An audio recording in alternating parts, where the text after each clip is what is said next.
আর কয়েক সপ্তাহ পরেই বাজারে আসতো এসব আম, কিন্তু তার হলো না। চাঁপাইনবাবগঞ্জে শিলাবৃষ্টি আর কালবৈশাখী ঝড়ে এমন দশা প্রায় সব আম বাগানে।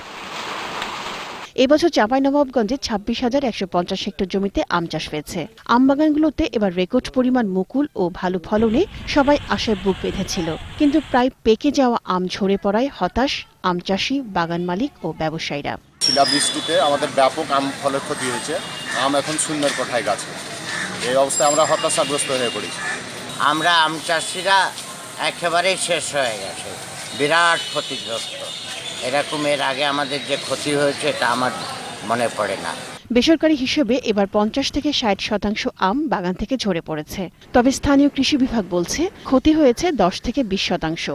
আমের কতটা ফলন নষ্ট হবে বা কম হবে এটা কিন্তু এখনই বলার সময় আসে। আমরা আশা করছি যে আগামীতে যদি আবহাওয়া ভালো থাকে তাহলে আমরা একটা ভালো পরিমাণে আম পাবো। ক্ষতিগ্রস্ত আম চাষিদের সহায়তার আশ্বাস দিলেন জেলা প্রশাসন। আম চাষি এবং উৎপাদকগণ কীভাবে এই ক্ষতি কাটিয়ে উঠতে পারেন সেটিও আমরা সে বিষয়েও তাদেরকে যথাযথভাবে যেন আমরা দেখতে পারি সে বিষয়ে সচেষ্ট রয়েছে। গত বছর চাঁপাইনবাবগঞ্জ জেলায় আমের উৎপাদন হয়েছিল ২,৪০,০০০ metric ton. Desk report, ২১ television.